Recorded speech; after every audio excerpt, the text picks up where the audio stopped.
শনিবার থেকে আগরতলা টাউন হলে শুরু হয়েছে দুদিনব্যাপী ত্রিপুরা তপশিলি জাতি সমন্বয় সমিতির ১০ম রাজ্য সম্মেলন। এই সম্মেলনকে সামনে রেখে প্রথম দিন অনুষ্ঠিত হয় প্রকাশ্য সমাবেশ, যেখানে রাজ্যের বিভিন্ন প্রান্ত থেকে অংশগ্রহণকারীরা উপস্থিত ছিলেন। সমাবেশে বক্তা হিসেবে উপস্থিত ছিলেন দলিত শোষণ মুক্তি মঞ্চের সর্বভারতীয় নেতা ডক্টর বিক্রম সিং, সিপিআইএম রাজ্য সম্পাদক জিতেন্দ্র চৌধুরী, ত্রিপুরা তপশিলি জাতি সমন্বয় সমিতির নেতৃত্ব রতন ভৌমিক এবং সুধন দাস।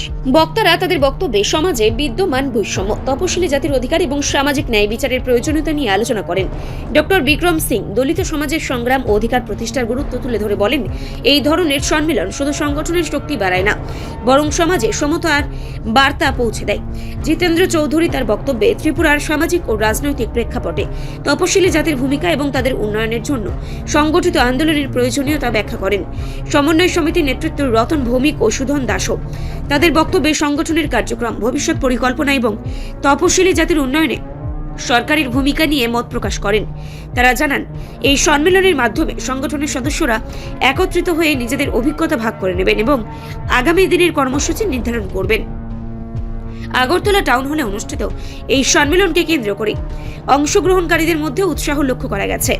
2 দিন ব্যাপী এই সম্মেলনে বিভিন্ন সাংগঠনিক আলোচনা, সাংস্কৃতিক অনুষ্ঠান এবং ভবিষ্যৎ পরিকল্পনা গ্রহণ করা হবে বলে জানিয়েছেন নেতৃত্বরা।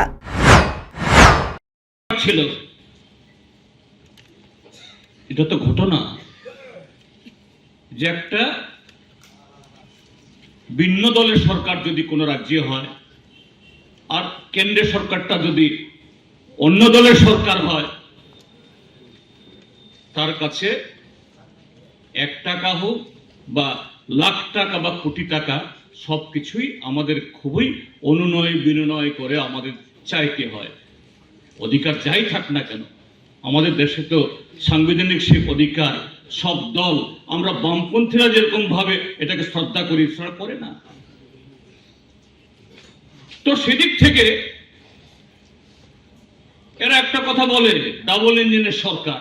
দিল্লি যে দলের সরকার, রাজ্যে সে দলের সরকার হয় যদি হয়, তাইলে আমাদের দাবি দাওয়া চাইতে, আমাদের আবদার জানাতে সহজতর হবে। একটা দিক তো ঠিক, আমরা যখন ত্রিপুরাতে সরকার চালাতাম, আমরা যারা মন্ত্রী সাংসদ ছিলাম, এ রাজ্যের ন্যায্য কিছু চাইতে,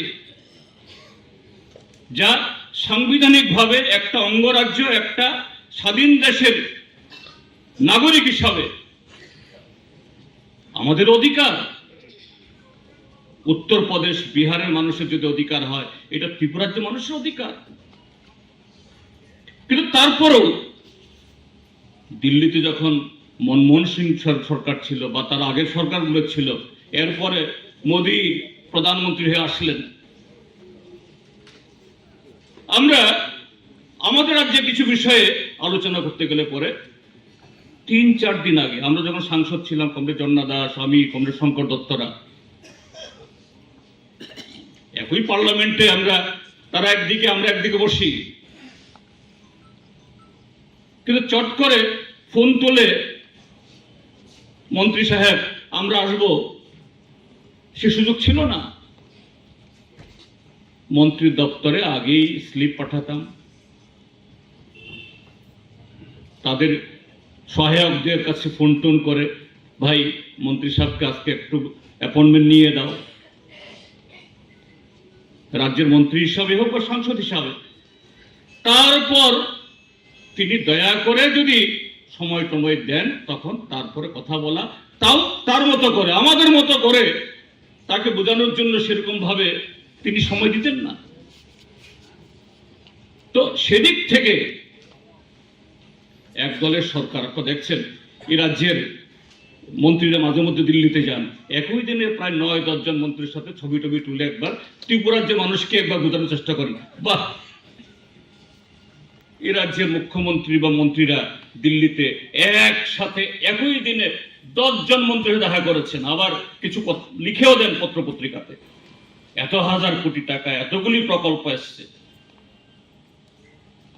কিন্তু ত্রিপুরাজ্যের মধ্যে তাদের এত ছবি, এত প্রচার, এত বিজ্ঞাপন, তার প্রতিফলন কি আমাদের রাজ্যের মানুষের দৈনন্দিন জীবনে, আমাদের আর্থিক অবস্থায়, আমাদের রাজ্যের পরিকাঠামোর উন্নয়নে, আমাদের রাজ্যের কর্মসংস্থানের বিকাশে, আমাদের রাজ্যের যারা দুর্বল পরিবার অংশের মানুষ